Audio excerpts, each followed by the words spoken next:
Morning, welcome to our channel. কেমন আছো তোমরা সবাই? আমরা খুব ভালো আছি আর happy Mother's Day. Happy Mother's Day to all the amazing mothers in the world. তো যাই হোক, বাবু কিন্তু আমার জন্য খুব সুন্দর কি বলবো একটা ক্লিপিংস, যেটা কিনা ও নিজের ভয়েসে নিজে বানিয়েছে আর কি লেখাটা। তো ডেফিনেটলি এই তার সাথে মাম্মামকে আমি কিছু বলতে চাই। Roses are red, violets are blue, you are the best, I love you. মা লিপটিপ লেগে গেল। লিপটিপ ছোটবেলায় চম্পক বলতো লিপটিপ, মা লিপটিপ লাগিয়ে দাও। লিপটিপ। তো যাই হোক, ওর কিন্তু স্নান টান হয়ে গিয়েছে, ইভেন আমারও হয়ে গিয়েছে, সকালবেলা পুজো টুজো সব হয়ে গিয়েছে। তো আজকে এখন আমরা যাচ্ছি চিংড়ি মাছ আনতে। কালকে চিন্তা ছোলে কুলচা। হ্যাঁ, তো কালকে চিম্পুমা বলেছে যে মা ওই পালক পানির যে হয় না, ওটা রাত্রিবেলা খেলে না অনেকটা চিকেনের মতো খেতে লাগে। তা যাই হোক, মানে তার থেকে বুঝলাম মেয়ের আমার একটুখানি চিকেন খেতে মন করছে। তো চিকেন তো আজ আমি চেয়েও করতে পারবো না ফ্রেন্ডস। ওর বাবাকে বললাম যদি ও চিম্পুমা খেতে চায় ওকে KFC-তে নিয়ে গিয়ে খাইয়ে দিতে, বিকজ পরশু মঙ্গলবার না, আজ রবিবারে চিকেন করলে খুব মানে ব্যাপারটা হচপচ হয়ে যাবে। তো আর খাবেও এক পিস, তাই জন্য বরং KFC-তে গেলে ওই ক্রাঞ্চি চিকেনগুলো একটু বেশি খাবে যদি খায়। তো যাই হোক, সেটা তো পরের কথা। তবে আজকে দুপুরে পালক পনির হচ্ছে, এটা ফাইনাল। চিংড়ি মাছ হচ্ছে, এটাও ফাইনাল, যদি চিংড়ি মাছ পাই তো। তা চলো এখন থেকে তাহলে ব্লগটা স্টার্ট করে দিলাম। আশা করি তোমাদের ভালো লাগবে, সাথে থাকো, দেখতে থাকো। যাচ্ছি এখন চিংড়ি মাছ আনতে, আর তার সাথে ছোলে কুলচে। চলো। মাছটা না এত সুন্দর রান্না হয়েছিল যে একেবারে মুখে লেগে আছে সবারই। তা বর বলছে ওইরকমই বানাবো, ওইরকমই। কারণ দেখা যাক যদি পাই তো। সবসময় যে ওরকম চিংড়ি পাবো এরকমটা তোর কোনো মানে হয় না, তাই জন্য একটু লেট করে যাচ্ছি। যে ওদের মানে ওই 10:30 11টা নাগাদ নতুন আর কি আসে, মানে ফ্রেশ আসে। দেখা যাক। আমরা বেরিয়ে পড়েছি, মান্ডি যাচ্ছি। চলো। মাছের অনেক ভ্যারাইটি আছে, যদি সানডে।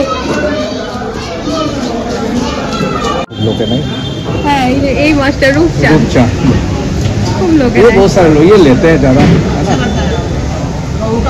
नहीं, उसमें वो काटा नहीं होता ना भैया, ये भी है। हाँ, তো এই যে আমাদেরই মাছ ছাড়ানো হচ্ছে, ওখানে একদম পরিষ্কার করে দেয়। তো ছোলে কুলচে ভাইয়ের কাছে পেমেন্ট করা হয়ে গেল ফ্রেন্ডস। বানাক ততক্ষণে আমরা পালক আর পনিরটা নিয়ে আসি। এই যে भैया देखबे जान আবার বলছে পালক পনিরটা রাখলে চিকেনের মতন হয়ে যায়। হ্যাঁ হ্যাঁ হ্যাঁ, ওটাই তো বলছি। চিকেন খাবে না, পালক পনির খাবে, বুঝতে পারলাম। বলছে পালক পনিরটা রাখলে না চিকেনের মতো টেস্ট হয়ে যায়। তাই যে মাছ নিয়েছি, মাছ নেওয়া মানে এরকম ঝুলিয়ে ঝুলিয়ে যেতে হবে ফ্রেন্ডস। তো চলো পনিরটা আর পালকটা নিয়ে নিই, তারপরে ছোলে কুলচেটা নিয়ে ঘর। আর যা রোদ না, গরম লাগছে পুরো। আর রোদের মধ্যে মুখ বেঁধে বেরানোটা আমি জীবনে কোনদিন শিখিনি, আর এখনো শিখতে চাই না। এই জন্য মুখটাতে আমার ট্যান পড়ে যায়, তাই জন্য মুখটা খারাপ হবে, জানি, কিছু করার নেই। পুষ্পুটাকে দাঁড় করিয়ে ওর বাবা কাছে ছোলে খুলছে। ও যখনই পাপা পাপা করছে একটুখানি ব্রেড ছিঁড়ে ওর বাবা ওর হাতে দিয়ে যাচ্ছে। আবার শেষ হচ্ছে, আবার বলছে পাপা। চলো এবার এটা দেখে খুব খিদে পেয়ে গেছে, ঘরে গিয়ে খাই।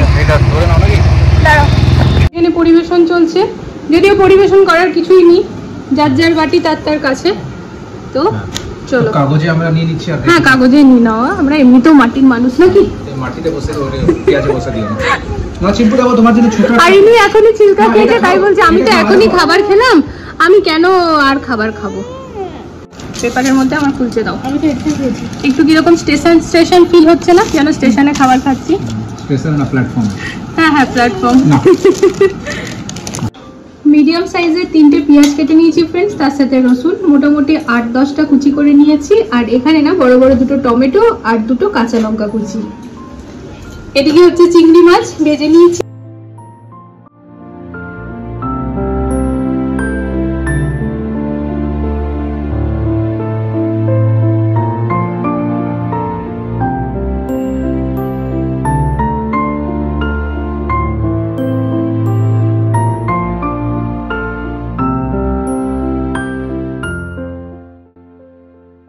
বেজে 53 মিনিট, মানে প্রায় 2টো বাজতে চলো ফ্রেন্ডস।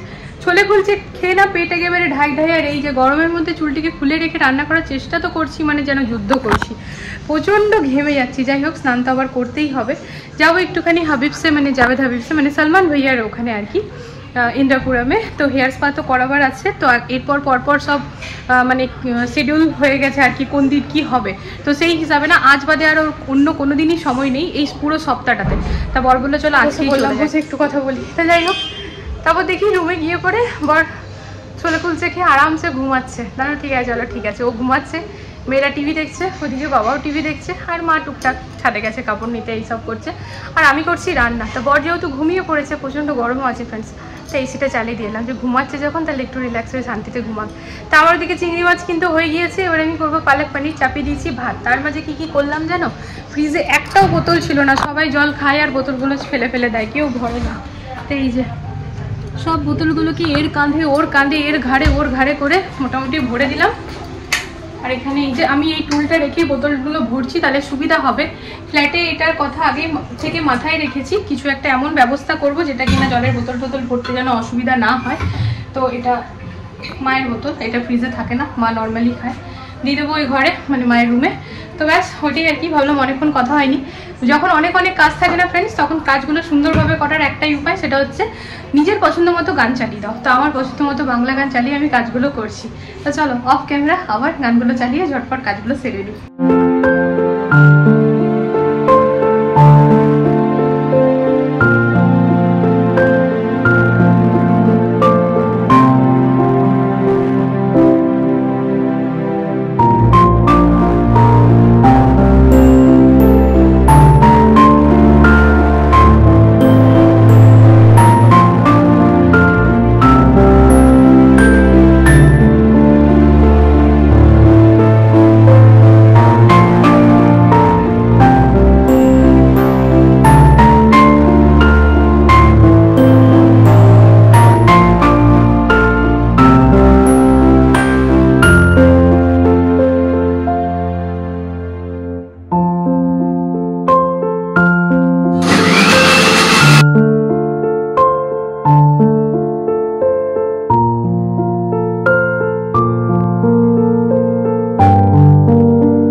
আমার দুই মেয়ের নতুন ঘর, এই যে খাবার দাবার খেয়ে প্লেট বাইরে রেখেছে, বাবার ভিতরে বালিশ মাদুর সব পেতে পুতে।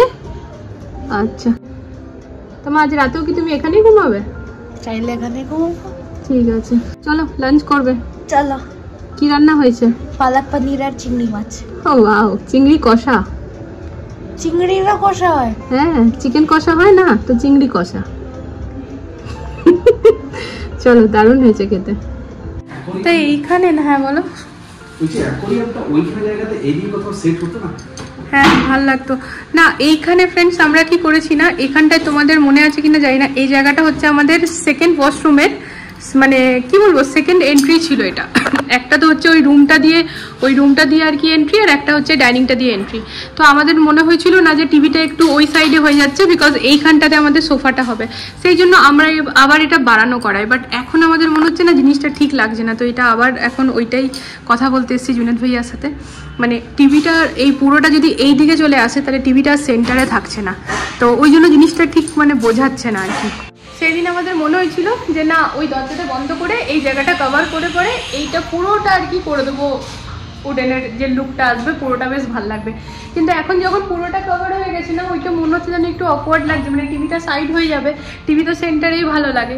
তো মানে আর কি কাজটা বেড়ে আবার আগের মতো করতে হবে। তো যাই হোক এই চেঞ্জেসটা, ছোটো চেঞ্জেসটা আমরা করিয়েছিলাম, তো এটা আবার আগের মতোই করাবো। একদম দরজার কাছে কাছে হয়ে যাচ্ছে ওটা আমাদের ভালো লাগছে না এখন হওয়ার পরে। তো জুনেদ ভাই এখনই আসবে, আমরা ওটাই আর কি কথাবার্তা বলতে এসেছি। আর আলমারি এই যে মাইকা বসতে আরম্ভ হয়ে গিয়েছে। কি গো জীব কৃষ্ণ, দেখলে শোনো তুমি এখন স্নানটা করলে না, ওটাই তুমি ওইটার কিচ্ছু নয়, সমাজকে বাদ কিছু আরে ওইটার কিচ্ছু নাই। সকালবেলা বলি স্নান করতে, এসিটা সার্ভিসিং হয়েছে না অ্যাকচুয়ালি, সকালে বলি স্নান করতে, কিছুতেই ভদ্রলোক করবে না। এখন স্নান করে এলে তখন থেকে 3 বার হাঁচি দিল, আমি তোমাদের সাথে কথা বলছি 3 বার হাঁচি দিল। দাঁড়া দেখাই, এই যে এটা পুরোটা হওয়ার পর ফ্রেন্ডস আরো ভালো লাগবে। এখন কিন্তু দারুণ লাগছে। আমাদের ডিসিশনটা রাইট নাকি? হ্যাঁ ঠিক চুজ করেছি। কি টাইট করবে?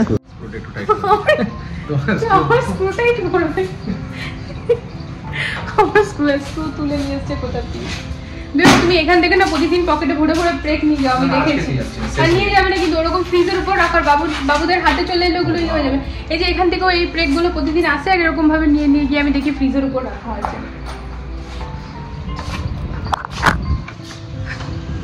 ছেলেগুলো বুঝতে পারে না বাবা কি ক্যামেরা ধরে কথা বলছে।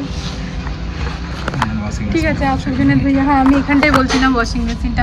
আর চলো তো দেখি তো এই হাওয়াটা দেখি না আমি শান্তি পাই ফ্রেন্ড সবার সাথে শেয়ার করে, যে ফ্ল্যাটে কত হাওয়া। আপাতত চুলটা বেঁধে রেখেছি তো চুলটা ওইভাবে উঠবে না, এই যে তাও উঠছে। দেখো জামাটা দেখো, মানে কন্টিনিউয়াস এতটা হাওয়া আসতেই থাকে। হ্যাঁ এমন নয় যে সবসময় ঠান্ডা হাওয়া আসে, খুব রোদ থাকলে গরম হাওয়াও আসে, কিন্তু হাওয়াটা তো সবসময়ের জন্য ভালোই লাগে তাই না? তুমি এখানে কেন দাঁড়ালে এত জায়গা? কি কভার করেছে? হ্যাঁ ব্যালকনিটা কভার করে দিয়েছে আমাদের নিচে যারা আছে। আমি বুঝতে পারি না মানুষজন ব্যালকনি কেন কভার করে দেয়। তো এই যে ফ্রেন্ডস ব্যালকনিটা না এরকম ভাবে কভার করেছে, জুম করছি দেখো এখানটা মন্দির করেছে, সেই কারণেই কভারটা করেছে। মানে বেশ কাজে লাগিয়েছে ওরা জায়গাটা, বুঝলে? তবে কিন্তু হাওয়াটা পুরোপুরি গার্ড হয়ে যাবে, মানে ব্যালকনিটার কোনো মানে হবে না, ঘর হয়ে যাবে। হ্যাঁ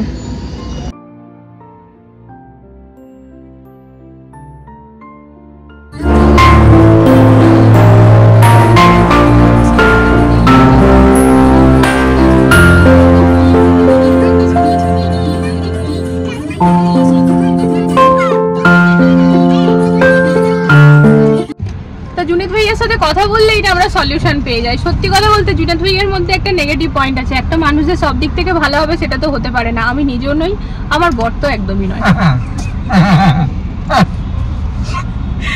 খুব ভালো তো এটাই আর কি না। আরে আরে আবার চালু করতে নাও না শোন এবার আমাকে বলতে দাও। তো যেটা বলছিলাম যাই হোক আর কি বললাম, তো এবার যেটা বলছি সেটা হচ্ছে জুনায়েদ ভাইয়ার একটাই মাইনাস নেগেটিভ পয়েন্ট, সেটা হচ্ছে ভাইয়া না ফোনটা খুব রেয়ার পিক করে, মানে ফোনটা ধরবে না, আর ফোনটা করলে ধরলো না তো কল ব্যাক আসবে, সেটাও খুব রেয়ারই আসবে, কিন্তু মানে ওটা মাঝে সাঝে, আবার তারপর দেখি মানে রেগুলার হয়। তো আজকে মানে একটা বারান্দাটার মানে আমাদের লিভিং হলটা নিয়ে পরে আমরা ভীষণ একটা কনফিউশনে ছিলাম যে আমাদের অ্যাকোয়ারিয়াম কোথায় সেট হবে। আমরা ওই যেটা লিভিং রুম থেকে আমাদের ওয়াশরুম, সেকেন্ড ওয়াশরুমে যাওয়ার রাস্তা ছিল ওটা আমরা বন্ধ করে দিয়েছিলাম, বিকজ আমাদের বড় করে স্পেস চাই। তো লুয়ার্স গুলো তো এদিকে আসবে, ওইদিকে আরেকটা আমাদের শোপিসের স্পেস হচ্ছে। তো এগুলো সব মিলিয়ে ঝুলিয়ে না একটা ফাইনাল আলোচনা হয়ে গিয়েছিল, কিন্তু ফাইনালি যখন ওই ডোরটা বন্ধ হয় না ফ্রেন্ডস, তারপর আমাদের না ওই 3 দিন আগে গিয়ে পরে না কেমন একটা অকওয়ার্ড লাগে, কিনা জিনিসটা ঠিক হচ্ছে না, টিভিটাও সেন্টার থেকে সরে যাচ্ছে। তো ব্যাস আজকে জুনায়েদ ভাইয়া এলো, কথাবার্তা বলে আবার ফাইনাল ডিসিশন চলে এলাম। অ্যাকোয়ারিয়াম আমার রাখারই ছিল, অ্যাকোয়ারিয়ামের খুব ভালো একটা স্পেস। অ্যাকোয়ারিয়াম আমার বর ছাড়বে না ভাই, আর ওকে ছাড়তে আমি দেবো না, ও ছাড়লে, কারণ আমাদের দুজনেরই প্রিয় খুব মাছ। আরেকটা জিনিস, সোফাটা একটু এরকম হচ্ছিল যে দুটো সোফার মাঝে অ্যাকোয়ারিয়ামের গ্যাপ ছিল, আমি বললাম না গ্যাপ রাখারই নেই, পুরোটা এল করব, মানে আমাদের এল সাইজেরই, আমাদের মানে এল শেপেরই নেওয়ার আছে ফ্রেন্ডস। তো আমাদের কি জানো 2 সিটারটা ওইদিকে চলে যাচ্ছিল, আর 3 ইয়া তো 4 সিটার যেটাই করবো এইদিকে চলে আসছিল।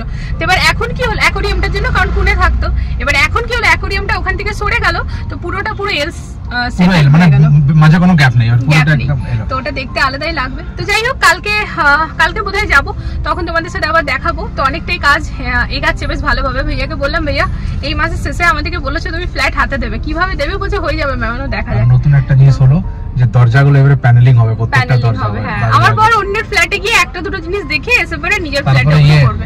তুমি অন্যদের থেকে আইডিয়াগুলো চুরি করে নিচ্ছ। সিলিংটা সব জায়গা থেকে একটু একটু জিনিস করে একদম ফার্স্ট ক্লাস হচ্ছে। লোকে ঘরে ঘরে যাচ্ছে চুরি করে নিয়ে আসছে। শুধু ঘরেও না, টাইলসের দোকানে গিয়ে চুরি করছে, ও লাগাচ্ছিল ওরা ওইখানে, ভাবলাম এই লাগানা মেরে। আর কি চুরি করছে? আইডিয়াস চুরি করছে। তো ঠিক আছে फ्रेंड्स, আমরা এখন দাঁড়িয়ে আছি এই যে আমাদের মোল্লাদ্দর মসজিদ, হাবিব ভাইয়া না সালমান ভাইয়া। তো এই হচ্ছে আমাদের এখন যেটা করব, আমি করব হেয়ার স্পা, বর করবে পেডিকিউর। চলো রিল্যাক্স করবে, তা চলো করি নিয়ে তাহলে। বাইরেটা বন্ধ, খোলা ছিল দিকটা। কি খোলা ছিল? জানলাটা আগের থেকে। চলো, তোমার গাড়ি এরকমই হবে।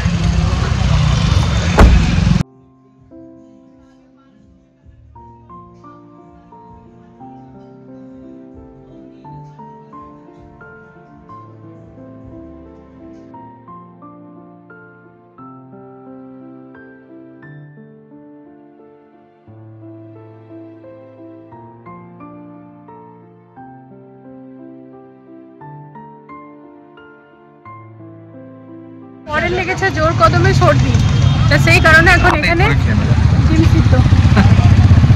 এরকম রাস্তায় দাঁড়িয়ে ডিম সিদ্ধ খাওয়ার মজাই আলাদা ফ্রেন্ডস। এই যে আজ আমি ভ্যানিলা পাইনি, ব্ল্যাক কারেন্ট নিয়েছি।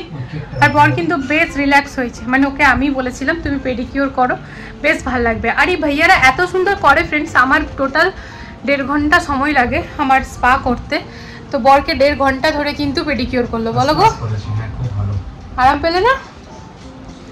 রিল্যাক্স হওয়া যায়। আর এই যে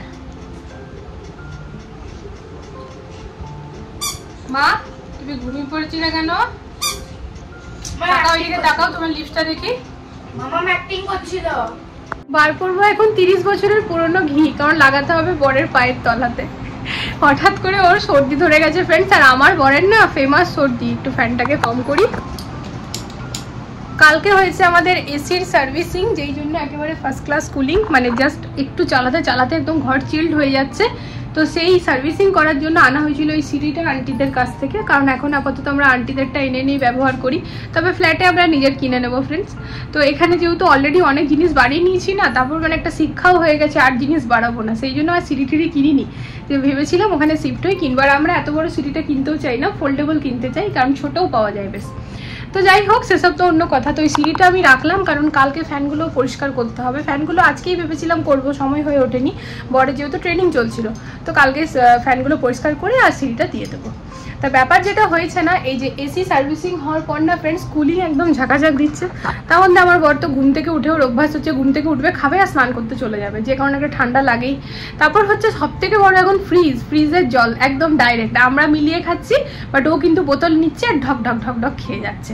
বাবুর কাছে চাইছে, বাবু দিচ্ছে, ও খেয়ে যাচ্ছে। তো সব কিছু মিলিয়ে ঝুলিয়ে, আর আজকে ও যেখানে পেডিকিওরটা করছিল সেখানটাতে কিন্তু বেশ ভালো মতো কুল, মানে জায়গাটা একদম চিল্ড হয়েছিল। বিকজ আমি যখন হেয়ারটা ওয়াশ করতে গেলাম ওইখানটাতে, ওখানেই ইয়েটা হয় পেডিকিওরটা, তো সেইখানটা না পুরো চিল্ড ছিল। আর এই দিকটাতে না বারবার দরজাটা যেহেতু খোলা খোলা হচ্ছিল, তো গরম হাওয়াটা ভেতরে ঢুকছিল, তো মানে নর্মাল ছিল আর কি, মেল্ট ছিল এই দিককার ব্যাপার, মানে রুমটা আর কি। তো না ঠান্ডা না গরম, কিন্তু যেদিকে পেডিকিওর হচ্ছিল, যেখানে হেয়ার ওয়াশ হয়, সেখানটা একেবারে চিল্ড ছিল, সেই জায়গাটা ও বসছিল, কারণ ওর পেডিকিওর হচ্ছিল। তো এইসব মিলিয়ে ঝুলিয়ে পড়ে একদম সব কিছু ঘেটে খিচুড়ি হয়ে এখন সর্দিটা লেগেছে। আর ওর সর্দি লাগা মানে এটা বিরাট বড় একটা ব্যাপার। সেটা কি জানো তো ফ্রেন্ডস, কারণ ওর সর্দি লাগা মানে ওর নাক তালু জ্বলবে আর নাক একটা বন্ধ হয়ে যাবে, ও রাত্রেবেলা উঠে উঠে বসে থাকবে। তা বললাম তোমাকে আর এই পরিস্থিতিতে যেতে হবে না, তুমি একটা কাজ করো, আমি তোমাকে ঘি লাগাই।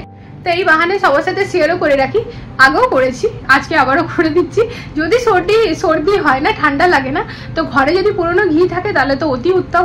আর যদি পুরোনো ঘি নেই, কোনো অসুবিধা নেই, যেই ঘি আছে সেই ঘি ফ্রেন্ডস পায়ের তলে ভালো করে রগড়ে রগড়ে রগড়ে রগড়ে যতক্ষণ না গরম ভাবটা বেরায় ততক্ষণ ছাড়বে না, তার অমনি রগড়াতে থাকবে পায়ের তলটা, দেখবে না পরের দিন সকালবেলা উঠে একদম সর্দিটা টেনে নেয়। কোনো ওষুধ কিন্তু সর্দি ভালো করতে পারে না, বাট ঘি কিন্তু ভালো করে দেয়। পায়ের তল, গলা, এই জায়গাটা, নাকের দুপাশে, কানের পেছনে আর পিঠে, এই জায়গাগুলো যদি একটু রগড়ে দেওয়া হয় না, পরের দিন কিন্তু সর্দিটা টেনে নেয়। নর্মালি সর্দি 3-4 দিন থাকে, বাট ঘি লাগালে না 2 দিনের মধ্যে কোথায় গায়েব হয়ে যায়। তো যাই হোক, এখন 10:30 প্রায় বাজছে, পরের পায়ে একটুখানি ঘিটা ভালো করে রগড়ে দিই, যেন ও একটুখানি আরামে ঘুমাতে পারে রাত্রেবেলায়। তো চলো ফ্রেন্ডস, আজকের ব্লগটা এখানে এন্ড করে দেবো। আর আজকে না আমরা ফ্ল্যাটে গিয়ে পরে প্রায় 2 ঘন্টা মতো ছিলাম।